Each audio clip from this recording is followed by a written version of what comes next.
Hi, Modern Art class. I hope you've been enjoying this class so far. This week we've been learning about neoclassical and romantic styles, and one of the things that I've really been focusing on up until now is your ability to recognize each of those styles just by looking at it, making sure that you understand what the main visual characteristics are, but also making sure that you understand the types of stories that artists from each movement told and some of the historical context for each period.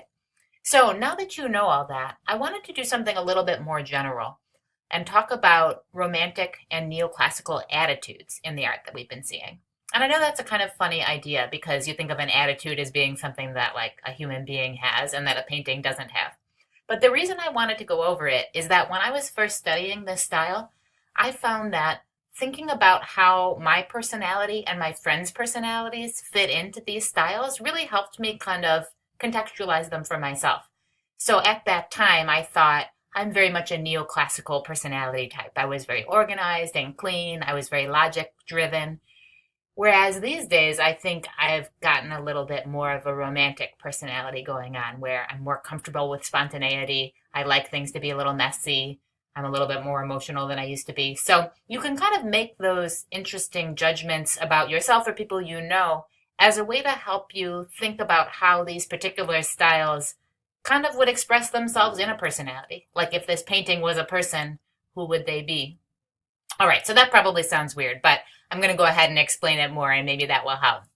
So let's start with just a little reminder. Here's Jacques-Louis David. How do I look in his outfit? Probably not good. Gonna get that out of here.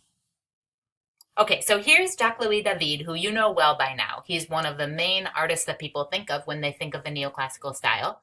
Of course, he was born in 1748, lived till 1825. And this is his self-portrait, which he made while he was imprisoned after the end of the French Revolution.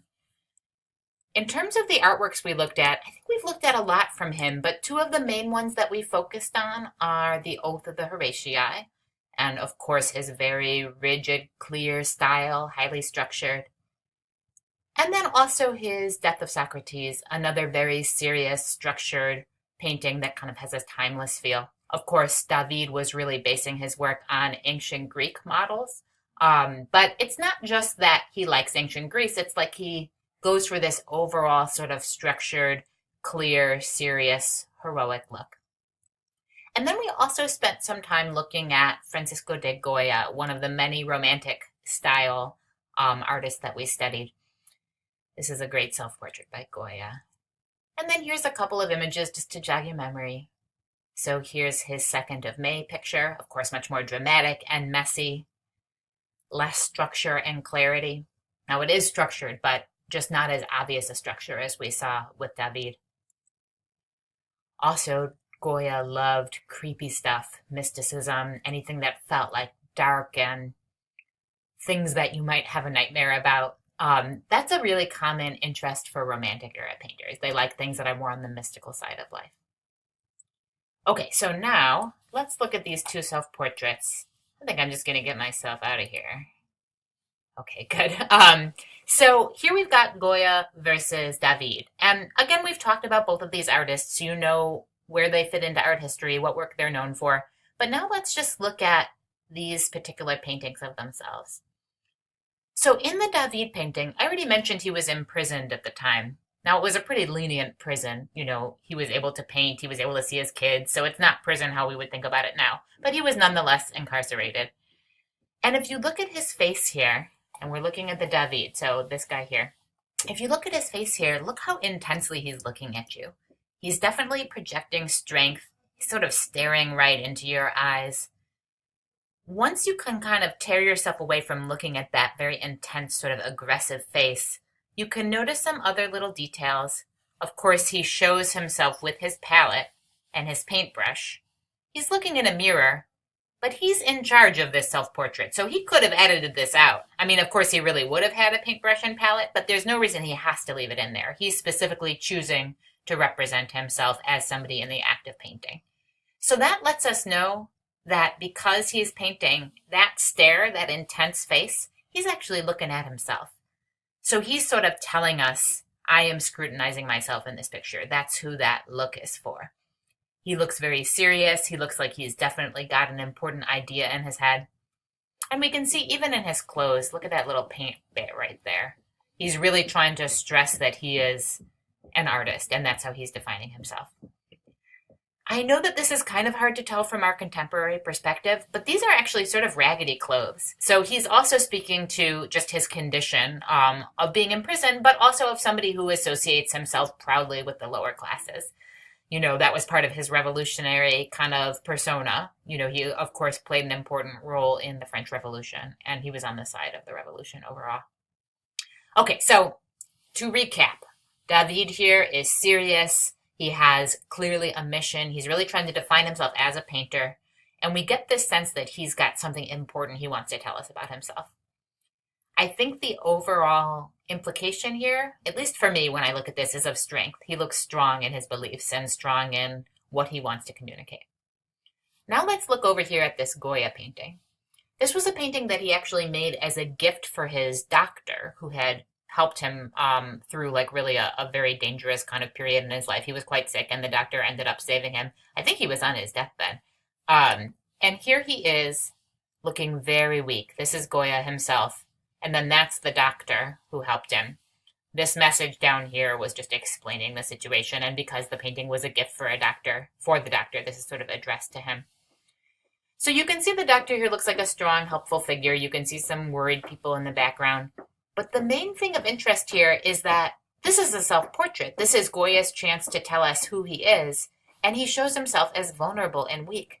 Not just sick and elderly, but look at his neck, how he's got just this flesh of his neck just exposed in this really vulnerable way. Compare that to David's covered up neck. He's celebrating his weakness here. His vulnerability is the point of this. And in a way, I think that's strong of him. You know, he's willing to show himself at this very weak point, show himself be helped by another man in a way that I don't think David would ever do. So David's real focus on strength and almost aggression in this picture is like the polar opposite of Goya's real kind of embrace of his own frailty, his own vulnerability here. So that contrast, to me, is one of the things that helps me understand the Romantic versus Neoclassical attitude. Remember, Neoclassical folks were all about the idea of the thing. They were mind over heart. They were intellectual. This is something where you really see this strength and this sense that he is trying to get across a particular point. Romantic style in general will tend to privilege emotions. They put emotions first more than the Neoclassical folks do. And that kind of helps explain why he chooses to show himself in this kind of weak, frail, vulnerable place. This is a portrait of somebody who's more comfortable showing emotion, showing weakness. And although he's showing emotion in the sense that there's a kind of aggression here, it's less about feelings and more about this sense of action, like he is doing something. So this attitude of the Neoclassical, more strong, more about an idea. The attitude of the Romantic, more comfortable with weakness and emotionality. I made this little helpful list here. I'm going to reappear. Hello. I made this little list, which hopefully is helpful for you, that is just summing up what I mean. So the Romantic attitude, it's more heart over mind. Feelings before ideas. Not that they don't have ideas, but they like to really stress the heart, stress the feelings. Whereas the Neoclassical attitude, they tend to go with mind over heart. So it's first the idea, and then if there's feelings, I mean, the feelings are there, but they're not the main leading kind of force. The Romantic attitude will tend to embrace mysticism, embrace the darker parts of life. I think that picture of his illness and near death is part of that. Whereas the Neoclassical attitude will tend to be about clarity and order. They love things to be easy to understand, structured.